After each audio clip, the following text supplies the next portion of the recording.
the passage of time, we have shared your joy at the birth of your children, and proudly we have watched them grow. We've taken care of your healthcare needs during the good times and the not so good. Your parents and grandparents have depended upon us. Together we have shared the struggles and the wonders of life. At Oktibbeha County Hospital, we are celebrating 30 years of being your lifelong choice in healthcare.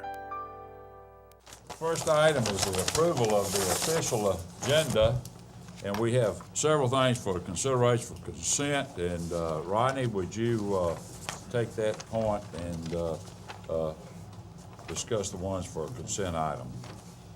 Mayor and Board, the following items should be considered for the consent agenda. The board business, item A, item E, F, and G, and item J. Item H has been removed from the agenda. Items K,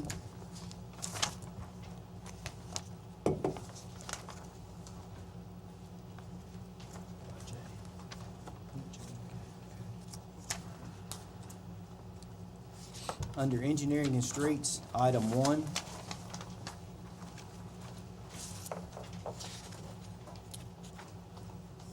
Fire department, all items 1 through 6.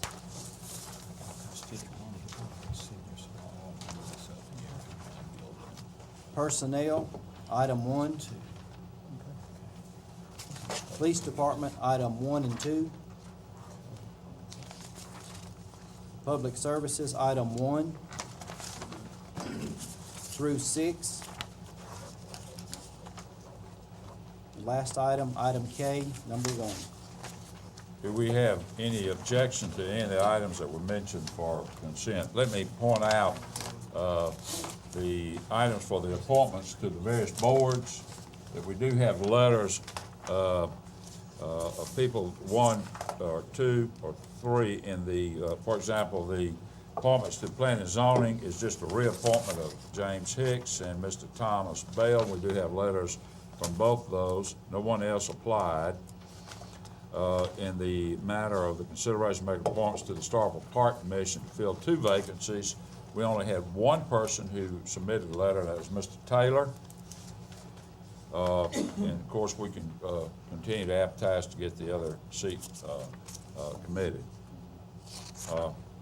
With those particular items, if there are no changes, do I hear a motion that we accept the approval of the official board minute? I might add, before I move on to that, that we had 2 of the same reappointments in Susan and Chris for the Disability Committee. We had no other letters of interest. Mayor, move approval of the consent agenda, or the agenda as enumerated. Mr. Mayor, if we could approve the agenda, I would like to move item under Department Business B2. I have a constituent here. I don't want her to sit so long. B2, we can move that up with the board's consent after public hearing. B2 under Department Business, on the building codes. Item 2. Yes, sir. P and Z. Yes, sir. Item 2. Yes, where sir. would you like to move it to? Right before mayor's business, Right before mayor's business. or after, whichever one you prefer. It doesn't really matter. Before or after. Building part. Is that agreeable with everyone? I amend my motion to approve Mr. Perkins' recommendation. Okay. And Mr. Mayor, I've got an item under executive session for personnel.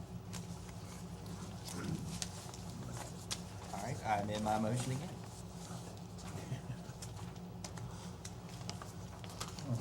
Okay. Personnel under executive session.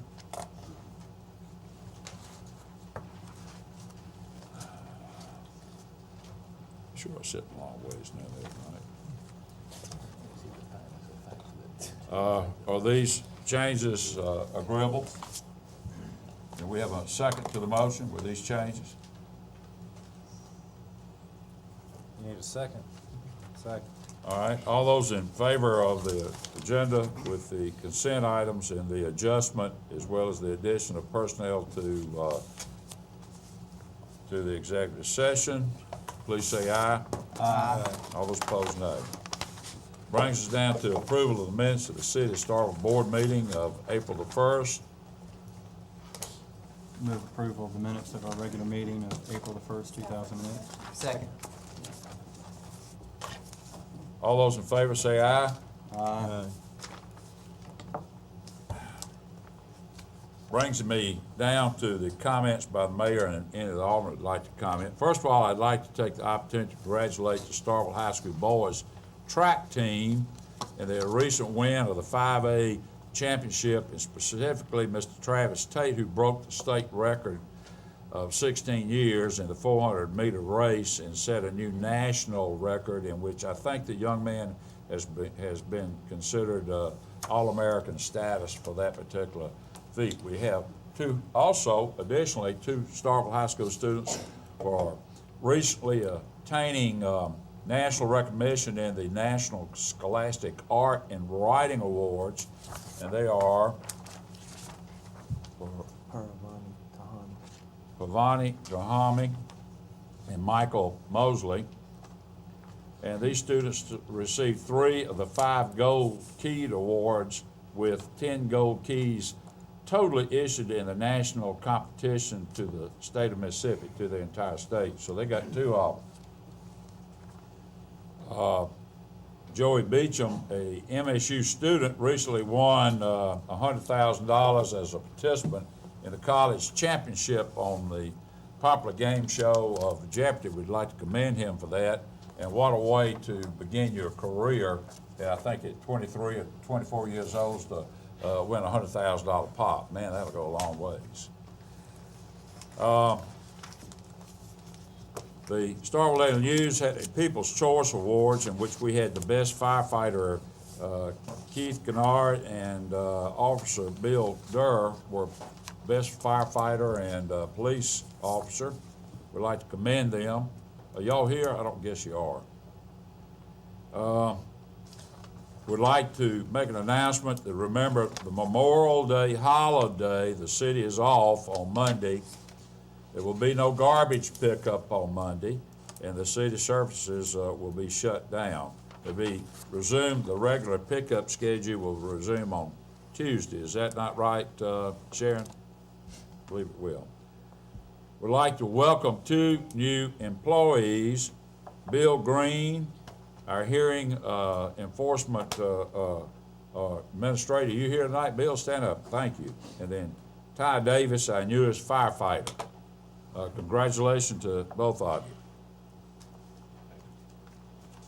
At this time, we have in our segment of our meeting, we allow 3 minutes from the citizens that would like to come forward to complain or do what you'd like to do, but I will cut you off at the end of 3 minutes. Do we have anyone who would like to come forth? Good evening to the mayor and board. My name's Alvin Turner, Ward 7. The citizens just have 2 things that they would like to know. What is the life of a traffic light? Feel like that some of them are old and they quick to malfunction, and they would also like to know where we are for the light department. It's getting hotter. It's going to be kind of rough. Thank you, Alvin. Is there anyone else in the audience that'd like to come up and use their 3 minutes? May I face the audience? Sure.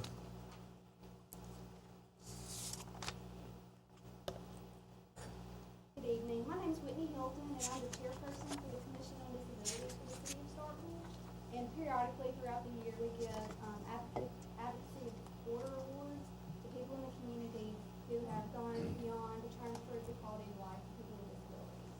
Our first recipient is Magnolia Rehab, and Keith Fulton is the owner of this. He's not able to come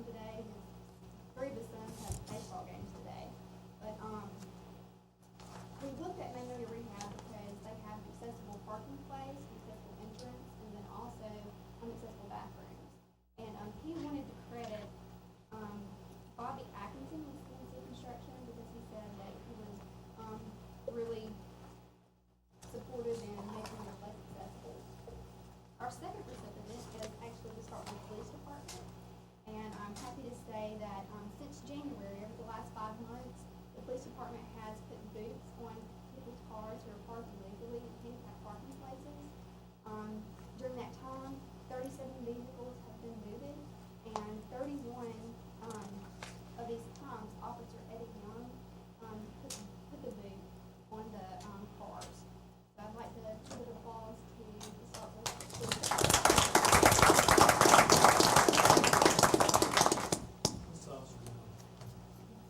Thank you. This plaque says, "The City of Starkville Commission on Disability bestows distinguished recognition upon the Starkville Police Department for being named Commission on Disability Advocate Reporter Public Service Award, May 2008." Thank you.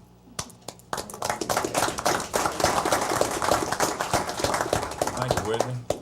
We had another gentleman that would like to come up.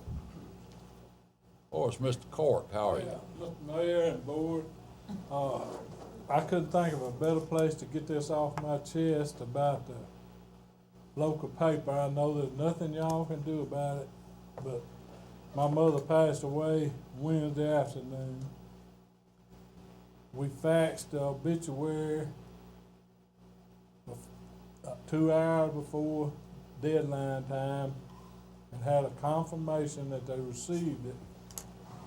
Saturday, it was not in the paper, and you know the older people, the first thing they do when they get the paper is turn to the obituary. People are still, her friends are still calling, said they just found out. I don't imagine there's anything y'all can do.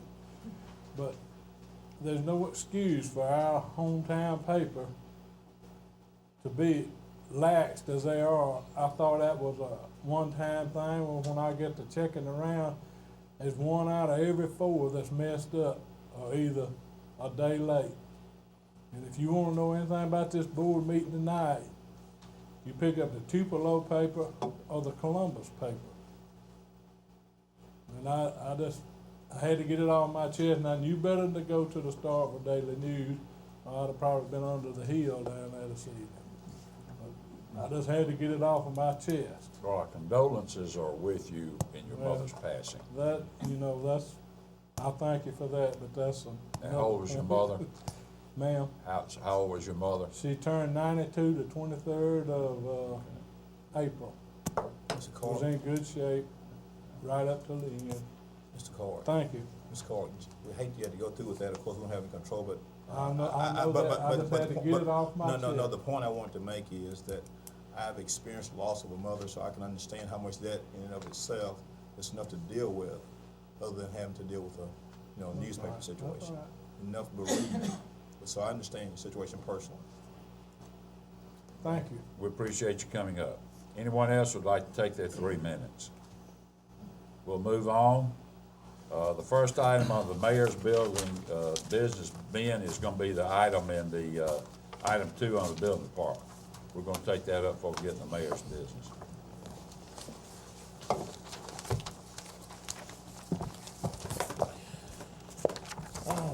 Let's see. The second item this evening under the building department is RZ 08-08, which is a request by Bridget Gibson to rezone property from R1 single family to R6 mobile homes, mobile home parks, and mobile home subdivisions. The subject property is approximately 1 acre in size and located at 1641 Rock Hill Road. The applicant is requesting to rezone the property to allow placement of a mobile home to serve as her primary place of residence. Mobile homes provide affordable housing but are allowed only in a limited number of zoning districts. The area was annexed by the city in 1998, and the properties were designated with R1 zoning, which does not allow mobile homes, although many such structures are already located in the area. No public comments were received at the hearing, and the Planning and Zoning Commission unanimously recommended approval based on changing conditions in the area. Mr. Mayor, may I be recognized? You may. Mr. Mayor, I move that the board approve the Planning and Zoning Commission's recommendation for approval to amend the official zoning map designation of approximately 1 acre land located at 1641 Rock Hill Road from R1 single family to R6 mobile home. And this motion is based upon the findings of fact and conclusion of the staff report dated May 2, 2008, that the rezoning request is consistent with Title 17, Chapter 1 of the Mississippi Code 1972 is amended, and more specifically with Appendix A, Article 4, Section A2 of the city's Code of Ordinances based on currently existing conditions more in line with the proposed rezoning, and this is case number RZ 08-08. I request approval. Do we have a second? Second. Motion made with a second. All those in favor say aye. Aye. All those opposed, nay. Thank you, Ben. Thank you, sir. The first item on the mayor's business, other than the issue we just dealt with, is presentation on the concept of LEED. And what we're doing is trying to give just a kind of a presentation tonight. It's based on substantial growth in environmental policies, and it's for consideration at the next board meeting for policies, and I'm sure we may have to have hearings or whatever. Edward's gonna do this. Thank you, Mayor. Mayor and Board, thank you for having me tonight. Appreciate you letting me be here. I was asked to give a brief introduction to LEED, so tonight I'd like to do that and also talk about the following as it relates to LEED. What is it? How do you obtain it? How much does it cost? What are the benefits? And then end with a couple of project examples. But first, I would like to discuss the impacts of buildings that they have on our environment and make the case for green building. U.S. building impacts. Why is it important? It's an important topic because buildings have a huge impact on our environment. They tax our resources and where we spend as much as 90% of our time. Energy is a hot topic today simply because the price of it is so high. Operating buildings account for over 70% of our total electricity consumption. And when you look at the overall energy consumption, buildings take the biggest piece of the pie as well. It's interesting to note that with that transportation consumption, where you hear the most complaints about high prices, is less than buildings. So what is green building? It is a design and construction practices that meet specified standards, but resolve much of the negative impact of buildings on their occupants and the environment. As you can see, it's comprised of 5 components. And briefly, I would like to give you an example from each component that is a green building practice. And we'll start with site planning. Not only does LEED address how you build your building, but also where you build your building. It encourages development that protects existing streams and creeks and doesn't encroach into the floodplain. Water management encourages reducing the amount of water you use for both inside, for your plumbing, and outside for irrigation of your building, which also reduces the amount of sewer generated. Energy. This mainly involves implementing practices which will overall create less energy consumption, more insulation, better windows, and even how your building is sited. Material use. This not only addresses the types of materials you use to construct your building, but also encourages recycling of the waste that is generated from the construction. And indoor environmental quality. This is providing a safe and comfortable environment that encourages productivity and increased quality of life for its inhabitants. Examples are providing natural light and finishes that don't contain any volatile compounds. These are the 6 current LEED rating systems. Each has a different set of requirements based on the project type. Those are the 6 on the left. It's interesting to note that only 5 years ago, LEED for new construction was the only rating system available. So it's come a long way in a short amount of time. LEED is not only how you construct your building, but how you also maintain, operate, and occupy that building, as you can see on the right-hand side with the existing buildings, operations, and maintenance that take it beyond just the construction. It truly is a building life cycle concept. These are the different levels of LEED certification. The higher the level, the more difficult it is to achieve. However, the greater the benefits. To achieve the basic LEED certification, it requires just 35% of the available points. So it is very obtainable. I need to add too that LEED and the LEED certification system is just one of the programs administered by the U.S. Green Building Council. The U.S. Green Building Council, otherwise known as the USGBC, is a nonprofit organization that's committed to expanding sustainable building practices. These are the steps to achieving LEED certification. One thing this slide doesn't indicate is when you should make the decision to pursue LEED certification. This decision should be made very early, ideally even before the design starts. It is very difficult and expensive to retroactively achieve certification. And this is what the plaque looks like that you can proudly display on the exterior of your certified building. I'd like to share some statistics with you on LEED. From a governmental standpoint, the first two are noteworthy. 25% of LEED certified projects are owned by federal, state, or local governments. 120 or more local governments have adopted LEED in some sort of policy. The other items listed below, I show these statistics to indicate to you that LEED is not going anywhere. 4 billion square feet of commercial building space, 11,000 commercial projects, et cetera. This is not a fad, and the numbers are growing daily. With the cost of energy today, a 30 to 50% reduction can substantiate significant dollars. Not only are there savings in energy, but also water usage, solid waste generation, and the amount of carbon emissions. So you probably say, this is great and all, but what does it cost to achieve LEED certification? This, of course, is a topic that is widely debated. And what you have in front of you is a study based on 33 LEED projects. As you can see, the higher the certification level, the more expensive it is to achieve, with the bottom level certification only increasing the cost by less than 1%. So financially speaking, what does this increased cost do for me? And these are the financial benefits of building green. Notice the bottom line, the 20-year savings are between $50 and $70 per square foot. When it costs only $3 to $5 per square foot more to go green, the 20-year payback is 10 times that of the initial upfront cost.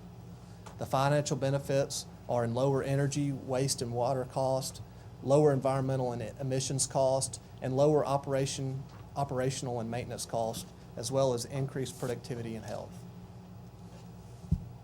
Let's take a look at two project examples. And you're probably wondering why I'm showing a box of animal crackers. LEED recognized that it is very difficult to look at a building and the performance of that building at a glance and understand its environmental implications. So with LEED buildings, you can take a quick glance at how green a building is, similar to looking at the nutrition facts on a box of crackers. This is a LEED silver building in New York, a library. It achieved, as you can see, 34 out of a possible 69 points, which gave it a silver rating. Notice in each category, you can see how many points were achieved. One more project example is a middle school in Washington, D.C. This is a LEED Platinum project, the highest level of certification. Another interesting item of note is the indoor environmental quality. All 15 points were achieved. I know this has been a very short, concise presentation in a limited amount of time, but if you are interested, I would refer you to the website usgbc.org, where there's a wealth of information, including other project examples and a tool where you can search for what other communities are doing as far as LEED policies. And with that, I would ask if you have any questions. Have you shown this to Ed? To Ed Hadaway? Yes. I have not. So that would be a good time to maybe get him to look at this in regard to his building. Ed, have there Especially we been save that kind of money per square foot over a 20-year period, and it doesn't cost but $3 to do it. You mentioned that over 120 local governments have adopted LEED standards. Have there been any in Mississippi so far? Not to my knowledge. No. There are 3 LEED certified buildings in Mississippi, and they are all private developments. Mayor, Mr. Kemp has met with the architect of the electric building. And is he on board? I think we came to the conclusion that it was feasible Okay. and obtainable to achieve certification. So I think the presentation tonight would be for, I think they're asking, would the board be interested in, say, developing policies towards this? I mean, this is the future. Don't you feel that we should just ask them to go ahead and begin to say, formulate some things to come back with us with? Right, it sounds like, I mean, seems appropriate for the city to take a leadership role here in how we build our buildings, how we maintain our buildings, and it would seem appropriate as we consider lead policy for the city of Starkville. We do have a golden opportunity with the electric department building being in the drawing board stage. And I'm not sure, and I know Tommy's here, I'm not sure if Mr. Hadaway's here. You know, I don't know if it would be best to have mayor and board direction so that it's very clear about what our expectations are as we are in that drawing board stage. And if that's the case, I'd be happy to make a motion. But I've also spoken to Mr. Hadaway and the architect, and they seemed, based on the savings on the maintenance side, it seemed like this was certainly worth exploring and continuing from an architecture standpoint. And we've got private development that are taking some of these issues as well. Is yours not basically using non-piping and things like that for runoff, Lee? With lots of boulders and things like that that you're splashing water that comes off the street around. Very attractive. Site design wise.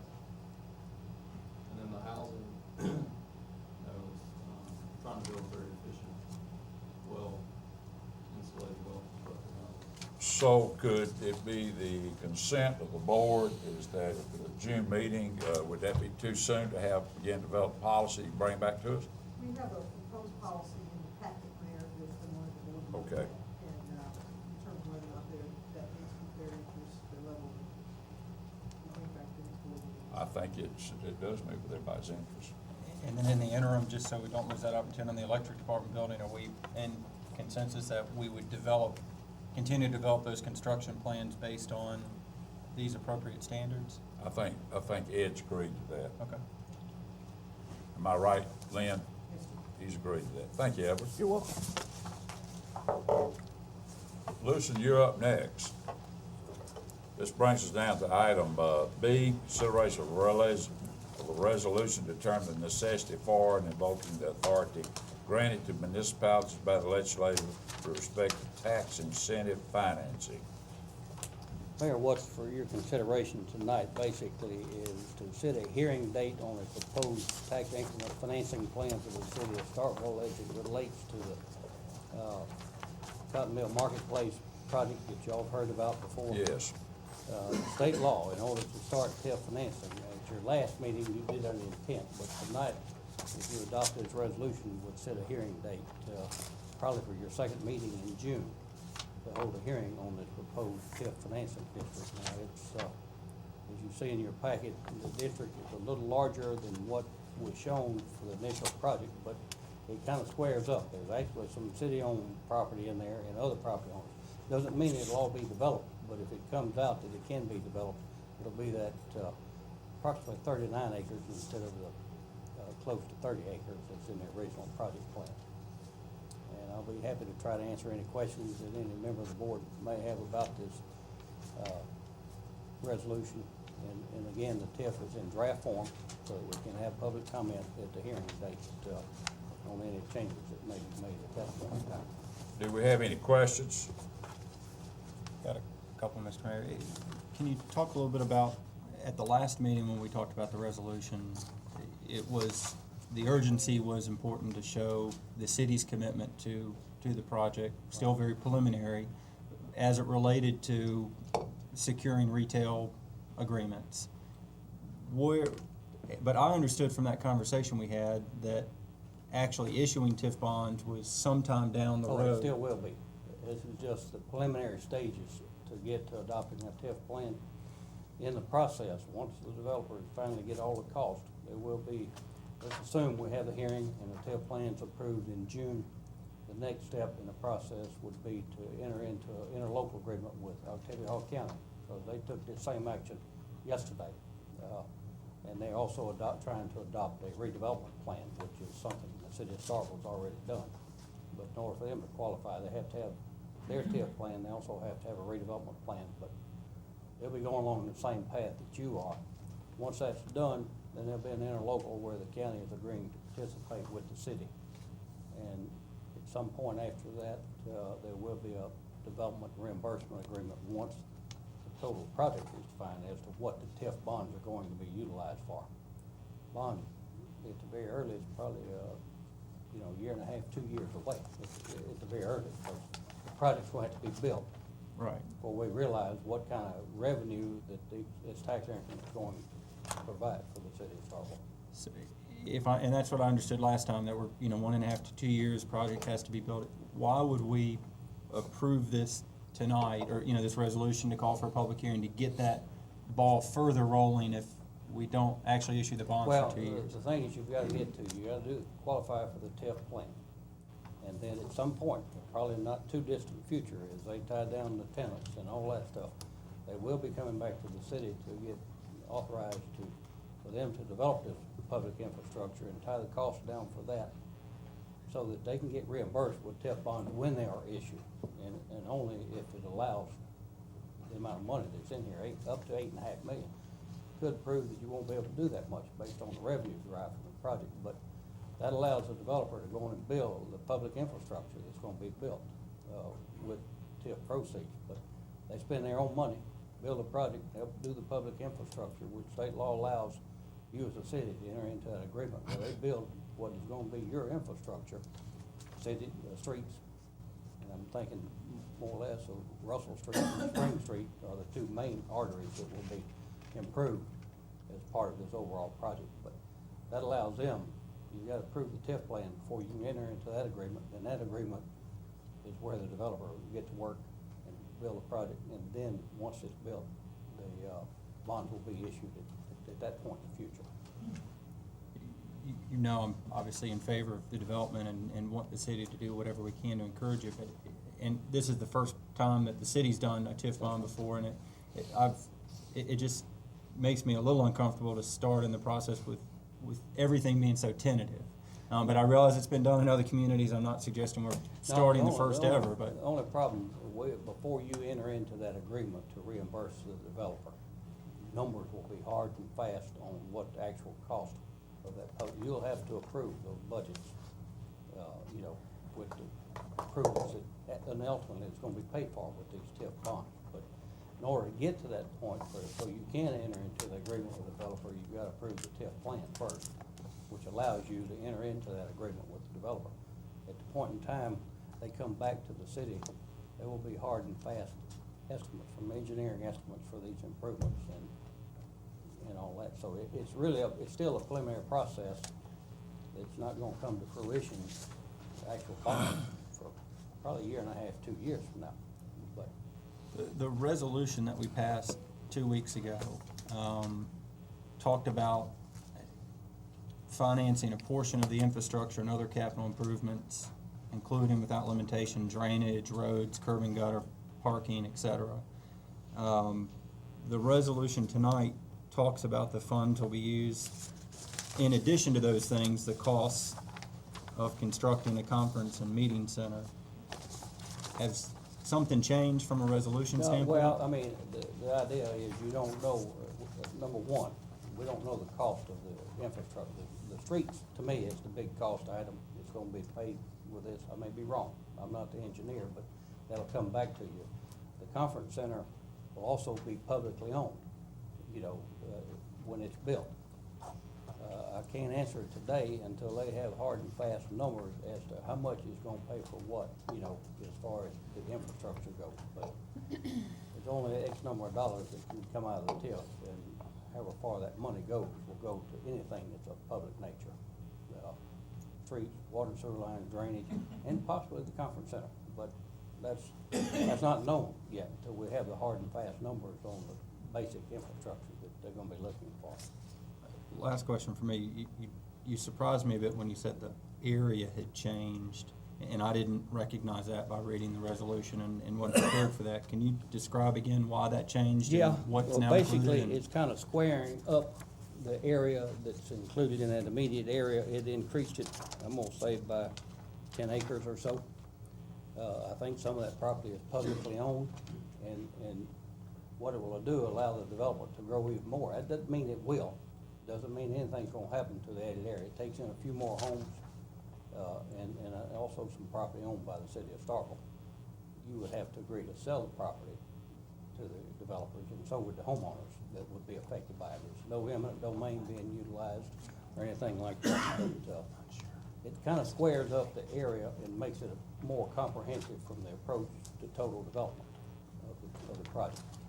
And that was basically, their engineers recommended that they kind of square off that to accomplish area that's really going to touch total development. So, doesn't mean that it will be fully developed, it just means it can be if the project proves it can grow to that size.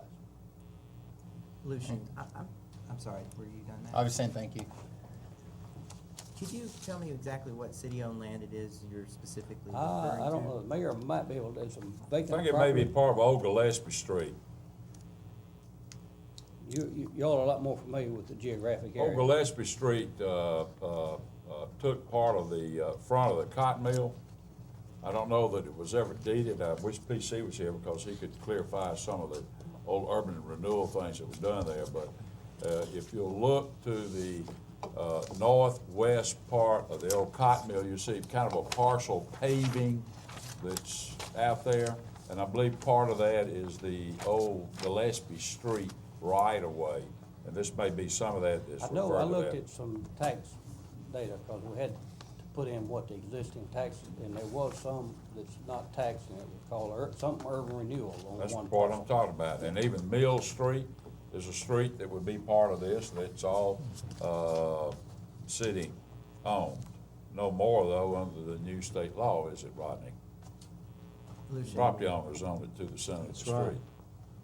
and so what we're talking about is in essence an overlay of a certain area That's correct.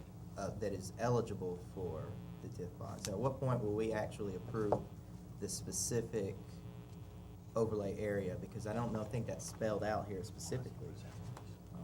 Well, it would be this, I think it's 39.4 or 6 acres that's included in this area, and I'll. And all that would be mapped out and shown what Right. specifics. Well, there's a before map it's in here, approved. but I don't think it came out, and I'll try to get that sent to y'all in a clearer format.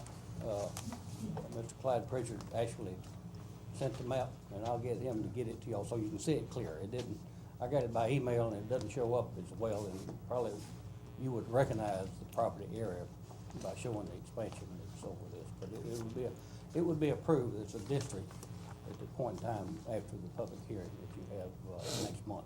And that actually leads into my next question. If we approve this and we have a public hearing down the line in which people can, I guess, come and provide feedback as well That's as see some more specifics on what this project really is going to entail, what's the next step after that? Well, if you get into public comment, the plan would be amended based on comments that you receive and that you won't put into the plan, then the plan would be approved after hearing that comment and adopted, by the city.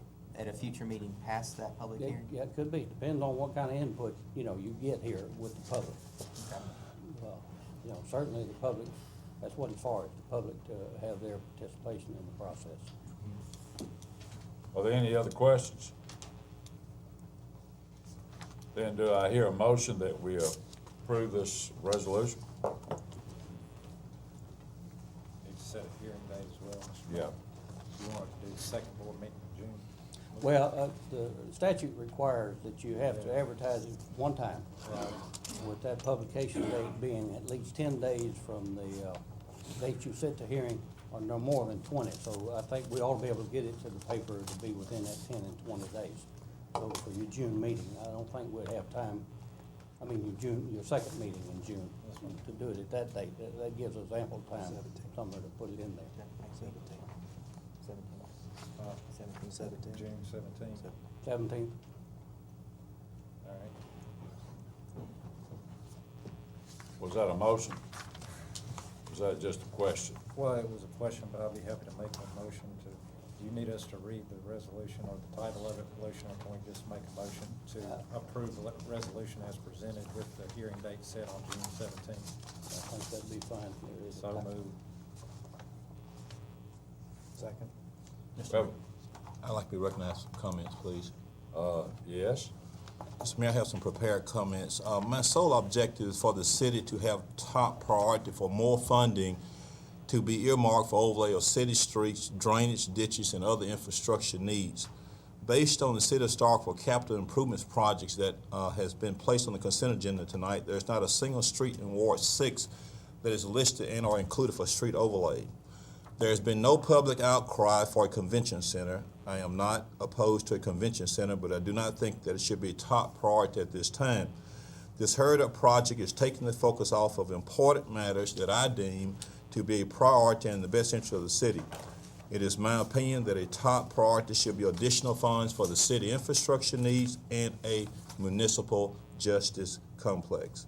The justice complex has been discussed and heavily debated by the board and public since 2001, and no substantive action has been taken by the mayor and board of aldermen pertaining to said matter. Based on information that has been provided in writing to the mayor and board of aldermen, the development of the TIF bond project will represent a private investment in excess of $150 million. The documentation provided to the board states that Codmill Marketplace LLC will secure financing for the private investment. Who are the investors and shareholders of Codmill Marketplace LLC? Have the names of said investors been made known and revealed to the public? If not, why not? Why is the city of Starkville rushing into this project? Why does the city of Starkville wish to pledge city tax revenue in a private investment? What will be the impact of the city's commitment to this project to the city's general fund? Who will manage and oversee the operations of the convention center? How many city employees will be hired to perform duties at and for this convention center? What will be the total cost for salaries and fringe benefits for city employees who are hired to work at the convention center? Who will actually own the real property in the building regarding the convention center? What percentage of ownership, if any, will the city of Starkville have in said real property and building? What locations were considered for this convention center? Why is the city choosing this particular location? Did the public have any input with regard to a location for this convention center like it did for proposed locations regarding the municipal justice complex? Why is the mayor and board of aldermen giving this project priority over projects such as the municipal justice complex and additional funding for city's infrastructure needs? Who is this project really going to benefit? What overall effect will this project have on the city's purse? Based on information provided to the mayor and board of aldermen, it has been stated in writing that the descriptions of the project and the tax revenue projections were provided to the city by Codmill Marketplace LLC. Has the city performed its own description of the project and made its own tax projections? How does it benefit the public convenience and the best interest of the city by participating in a project with private investors? Based on my foregoing statements and inquiries, I am compelled to cast a nay vote with respect to this matter. Thank you, Mr. Mayor. Call for the question now. All those in favor of the motion, please raise your hand. All those opposed? Thank you, Lucia. If I may, Mayor, take a privilege a moment. Yes. Talking about your leads, our law firm is in the process, we're not building it, but it's a private developer that's building a new office space for us in Richmond. And it's gonna be LEED certified. At what level, I don't know, but. Have you started construction yet? Yes, yeah, Oh, you have. Is this gonna be a tall building? 13 floors. Well, maybe it will take longer to build your building than our new electric building, and we may get it before you do. Go, yeah. No, it's private. It'll be the fourth one, I guess, unless somebody beats us to it on a commercial building. So- Thank you very much for coming You're up. welcome. Have a safe trip home this evening. Our next item is board business, and the first item is a consent. The next thing is the considering a $1,500 not to exceed for shuttle participation to games on game day. Yes, sir, Mayor and Board, we did this last year. I'm bringing it forward again. What has changed, as one might expect, is the cost to do this. It's gone from $50 an hour to operate the buses to $75 an hour to operate the buses. So this year, the approximate total cost would be $1,200. I put in a not to exceed amount just in case there was an additional game day that came up because they had indicated the schedule was not absolutely set. But this is something the board has seen before and approved.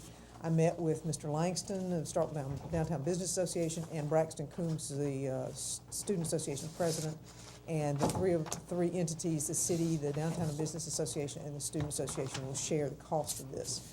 It's been very successful and well received, particularly by the Downtown Business Association, and they perceive it to be more to their benefit than the Student Association, who finds that it doesn't necessarily promote student riding the transit system, but that they consider it to be beneficial to the university. So essentially, Is we're this asking- 1,500 per game or for the No, entire no, no, season? no, that's the entire season. That's 6 Okay. games. That's, Mr. Mayor, why is this made on, wasn't on the consent agenda? It's talking about money. Okay, well, I move And, approval. I move approval. Good. Thank you, Good. Vice I Mayor. mean, you know, and frankly, some of us canceled our trips to MML to save money. We have a motion to approve this. Do we have a second? I'll second. All those in favor of the motion, please say aye. Aye. All those opposed, nay. Thank you, Thank you, Lynn. Mr. Let's go with our local agreements with the university in regard to the 2%.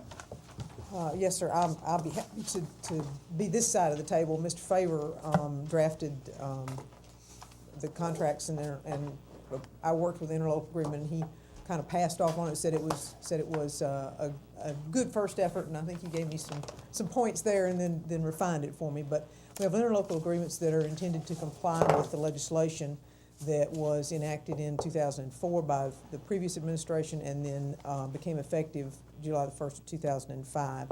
That House bill and the resolution passed by the city requires that either an interlocal agreement or a contract be effected between the city and the the 3 entities in receipt of the funding, the 2% monies. Park Commission, the Visitor Convention, as well as. OCEDA and MSU, I'm sorry, was 4 entities. There's an interlocal with MSU, and the other entities would be contractual agreements. And the did you next, not tell me, doing your research on this, that you found that we had never had any interlocal agreements made? I could find no interlocal agreement, of course, given the stipulation of the entities with whom we would have had it in 1994, when it was originally passed. It would not have been an interlocal agreement, it would have merely been contracts. So the interlocal agreement is with MSU, who is new to this 2% receipt, and the other ones are the OCEDA, CVB, or VCC, and the Starkville Park Commission. So Okay. those are the contracts that are before you on the next 2 items on the agenda. All right, Ronnie, you want to address this?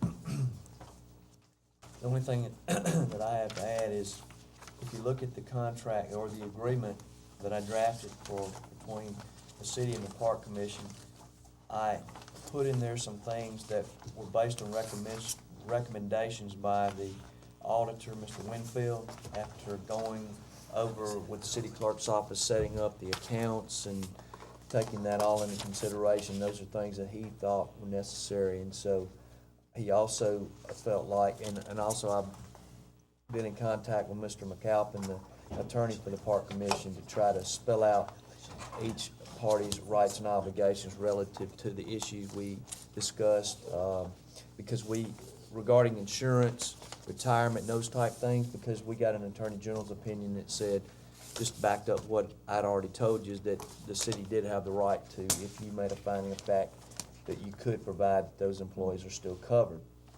And so it also, I put in there that the commission would set up its own policies regarding employment matters, and that's also consistent with the Attorney General's opinion.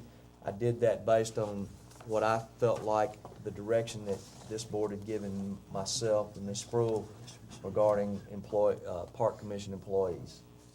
The only other issue is, if you see in here, under, I think it's section 19, talks about approval of budgets, and that's pursuant to the requirement that's contained in the 2%. It's not trying to start over again with the city approving the Park Commission and all that we've gone through. That's simply a requirement of the bill. Mr. Mayor, may I ask the council a question? Go ahead. Mr. Fair, we're not trying to put no additional burdens. I'm just asking because, I think our main objective is to try to make sure we give the breakdown of the 40, 15, 15, 20, 10. Are we trying to, I'm just trying to make sure, we're not trying to legislate to the Park Commission how they should run the commission, are we? My question is, are we trying to legislate to the Park Commission? I'm just, yes, no question. No. Okay. No, I only sought to put into this agreement, just spell out the rights and obligations of what has been talked about and what this board wanted to do as far as the employees being covered by city insurance, peers if they're eligible, and those type of things. Right, you've answered my question. Okay. Are there other questions for any of the aldermen? In summary, what these interlocal agreements do is It's just only one, simply- it's only one interlocal agreement, that's with Mississippi State. The rest of it's contracts, because pursuant to statute, you only have interlocal agreements with certain entities, and Mississippi State happens to be one of them, the other ones are by contracts. But Okay. it says either interlocal agreements or contracts pursuant to the bill. But basically, that 2%. House bill said you had to do interlocal or contract, so this is We're just dotting trying to the i's, crossing the t's. It's not micromanaging how the funds are being No, utilized. as a matter of fact, no, all I did is put in there what Mr. Winfield spelled out as far as how it's set up, how the park commission is gonna be handling their money versus the city, and that's based on the report he gave me. Did Mr. Winfield have any comment as far as setting those counts or anything like that? He said it was done with it was easily done. It was separated out and was easily done, was the memo I got. So, Yeah. so the accounts were easily done and everything was legal according to the Attorney General's office, same thing we've been saying for 3 months now? The accounts have been set aside. I met with Mr. Winfield. The accounts have been set aside, and the only thing that absolutely has to come before the board, according to Mr. Winfield, is the bond money has to be approved by the board because it was bonds that the city guaranteed. So other than that, And I only everything else. pointed that out because I didn't want you to think that for some reason it's restarting everything over again No, with you I'm having to just- approve it, but. And in our packets, the only contract and/or interlocal agreement that was specifically spelled out was MSU and the Park Commission. And OC. toward the back, you have the contract with OCEDA and CVV. I Just put in, let's- I put them in layers, I apologize. The contract with, OCEDA and Visitors Convention are gonna be a lot shorter because you don't have the other ancillary issues. Gotcha. right, Okay. and all they did was pluck the language immediately out of that legislation and place it in appropriate places for that, for those agreements. So is everybody clear on the agreements and the contracts? Do we have a motion to approve these? I'll move approval of the interlocal agreement with Mississippi State University in regards to 2% food and beverage tax money. Second. We have a motion to approve the interlocal agreement with Mississippi State University with a second. All those in favor of the motion say aye. Aye. All those opposed, nay. Move approval of the contract with the Starkville Park Commission, the Octavia County Economic Development Authority, and the Visitors and Convention Bureau as well, pursuant to 2% tax money. Do we have a second? Second. We have a motion second. All those in favor of the motion, please say aye. Aye. All those opposed, nay. Thank you, Lynn. Thank you, and that includes authorization for the mayor to sign those, correct? Thanks. Right. Brings us down, I think Richard had his item on here removed. It brings us down to consideration of recycling. The consideration of revisiting the composition of the city Starkville Recycling Committee. Matt, I believe you asked that to be added.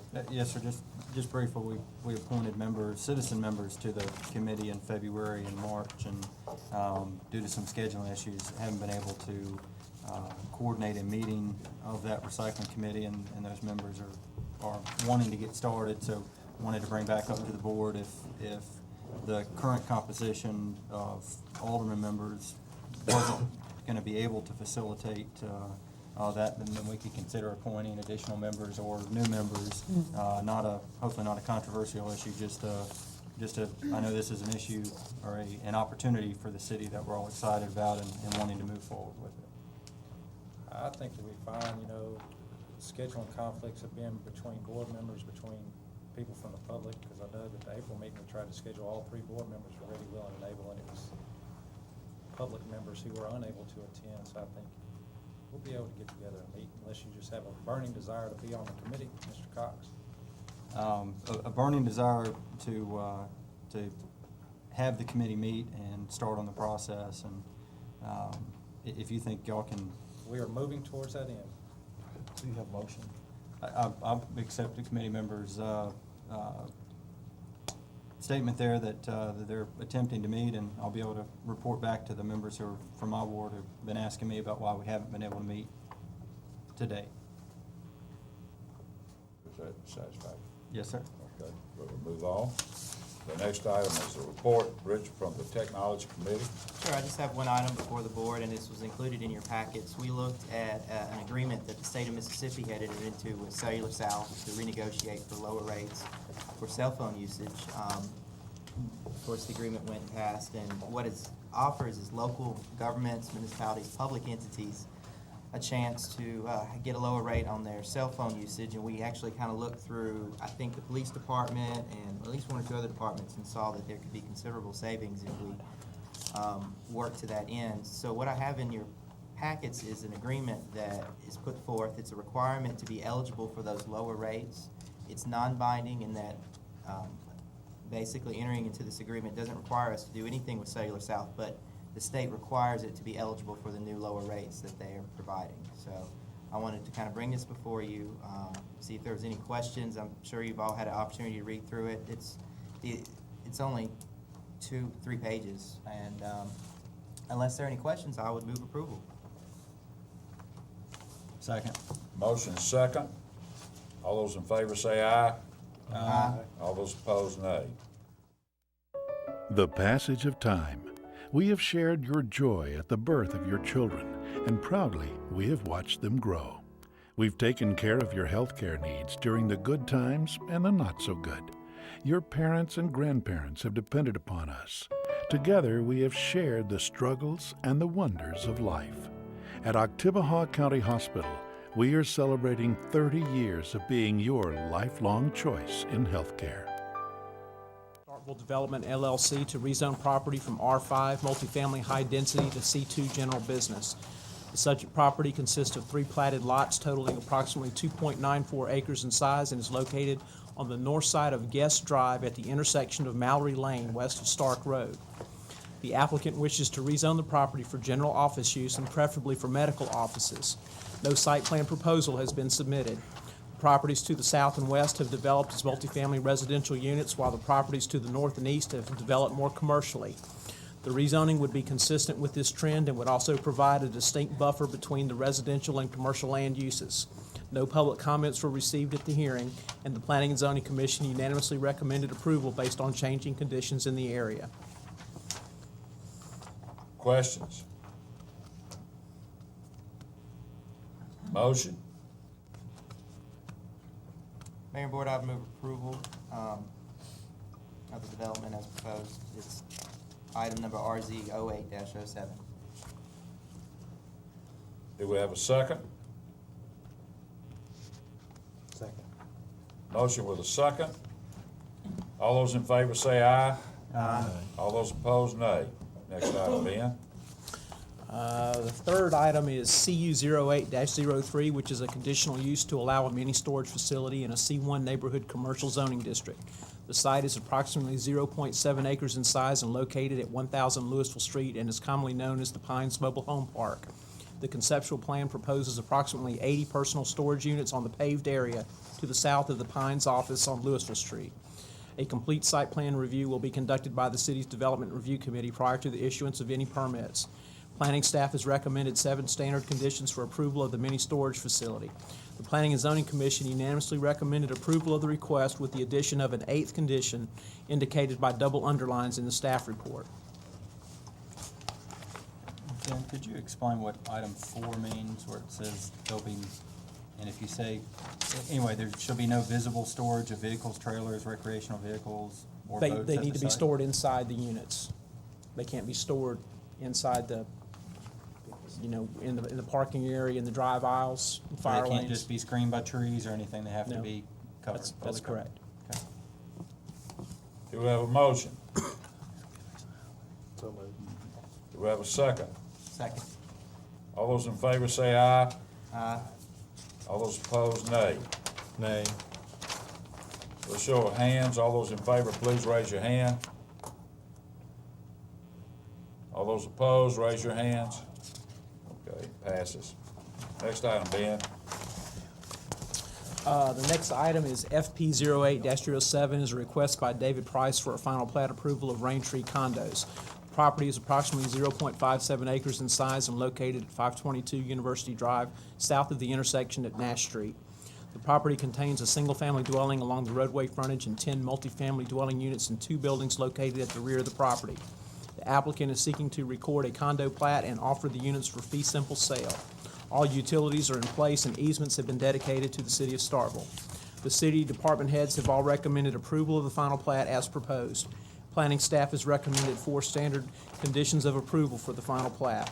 Planning and Zoning Commission unanimously recommended approval of the final plat as proposed with a revision to condition number 3 to allow 90 days instead of 30 to record the plat so the applicant may close on the property. Any questions? Mayor, Richard, that's in your ward. did you have? This is owned by A&M Properties, correct? Yes, sir. And David Price's relationship to the owner is? Mr. Price is purchasing the property from A&M, and A&M provided a notarized letter of authorizing Mr. Price to seek this plat approval. Mayor and Board, move approval of the final plat at 522 University Drive. Do we have a second? Second. Motion with a second. All those in favor say aye. Aye. All those opposed, nay. We have one nay. Yes, sir. Sir, We have one nay. Okay. Next item. was that on the last item? That was Alderman Lincoln, no. Yeah, on the University Drive, 523. Oh, I'm sorry. The last item is FP 08-06, which is a request by Lee Carson for a final plat approval of Redbud Springs Phase 1. The property is located west of Hiawassee and Apache Drives and consists of 35 single-family residential lots on approximately 16.43 acres. The density calculation for the Phase 1 final plat would be approximately 2.13 dwelling units per acre, which is less than the 2.2 dwelling units per acre proposed at the time of the preliminary plat approval in May of last year. The applicant is proposing a development of single-family residences built in the arts and crafts bungalow architectural style with strict design guidelines to ensure a quality development. A copy of the restrictive covenants has been included and will be recorded at the same time as the final plat. All utilities are in place and easements have been dedicated to the city of Starkville. The streets have been constructed to city specifications and will be dedicated to the city as well. The city department heads have all recommended approval of the final plat as proposed. Financial assurance for the final layer of asphalt has been provided to the city engineer. Planning staff has recommended 5 standard conditions of approval for the final plat, and the Planning and Zoning Commission unanimously recommended approval of the final plat as proposed. If none of you have seen it, just drive out and take a look. It's gonna be very interesting. Have any questions? Roy, have you been over there to look at it behind your house? Yeah. Hey,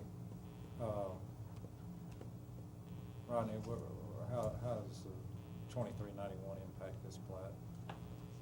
Well, we have, Ben's got some language that he's gonna talk about as far as when this is approved, but we are aware of 2391 and the fact of the dedication. We're going to put that in the final approval of, when you approve this, Ben's got some language that says he's gonna read, that's gonna be reflected in the minutes. All right. Have y'all talked with Lee about how this impacts his plat? He probably doesn't have a clue. Basically, the state passed a law that says that the property owners own to the center of the street. And if you own the property on both sides of the street, you own the whole street. All the city has is an easement to that. And Ben will, They still are responsible for maintaining the street. That's why the easement's there, yeah. But it's just a technical thing Yeah. for y'all filing plats to show, go ahead, Ryan. It's retroactive, so it's immediately in effect, which usually they don't go into effect July 1st instead of us making you go back through and doing a whole new plat. We're just gonna incorporate some language in the minutes that we understand, that we are trying to abide by Senate Bill 2391, and that's what Ben's gonna talk, he's gonna say just in a second, once it's approved, but it's just it's a housekeeping matter that we're required to do, and we're trying to do that to save you from having to redo your plat. We'll have to require it on future plats, but we're trying to do this for the ones that have already been approved and gone through the process. It doesn't affect really anything other than you own the, normally. Just how you draw the plats Right, out. exactly. Do you want me to read this into the Yeah, record? I mean, you can read it now if you want to. You want to wait till the end, but you can read it now. Or do you want me to do it before they have a vote? Yeah, that's fine. Okay. City staff is aware of Senate Bill 2391 and its provisions. We are in the process of reviewing the new statute and will be preparing a draft policy proposal for the mayor and board of aldermen to review, which addresses the issues raised by the statute, chiefly the right to maintain the roadways. And this plat will be approved by the board, subject to Senate Bill 2391 and its ramifications on your plat. So I guess that means he's gonna have to get it corrected before he files it, Chancery. Yeah. Yeah, we'll just have to put some we'll have to correct it on there before you file it. That's just the language on the side of the plat, isn't it?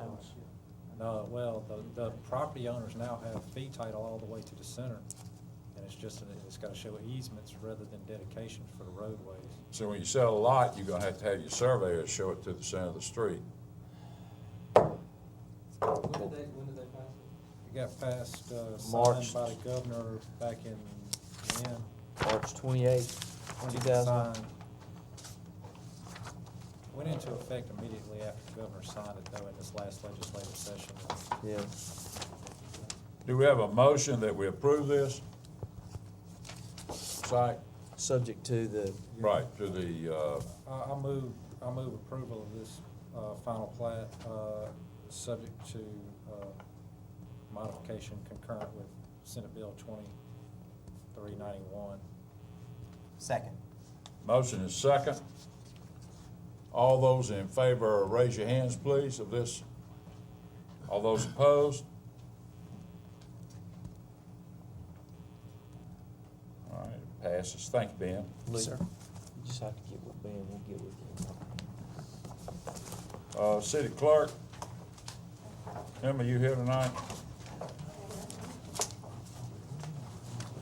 Good evening. At the request of Mrs. Outlaw, I present to you the claims docket for approval.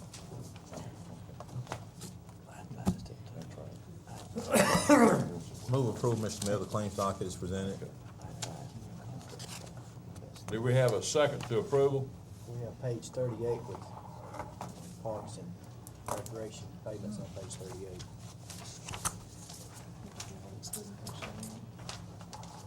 You want to take page 38 out? Page 38, That's Parks and Rec. The, You can't use my signature to stamp in that. If you do, I'm going, it's the bond payment. oh, it's that a we- bond payment. Yeah. Okay, all right, that's, so you change that to a second, Rodney? I second that, All with right. that page. All those in favor say aye. Aye. All right, thank you, Emma. Let's see, I believe that brings us down to, I didn't know what you to discussion to go into a closed session to discuss pending legislation, potential litigation. Mayor and board move approval of the consent agenda. Oh, yeah, all right. I forget that every time. Have a motion that we approve the consent agenda. Do we have a second? Second. Motion with a second. All those in favor say aye. Aye. All those opposed, nay.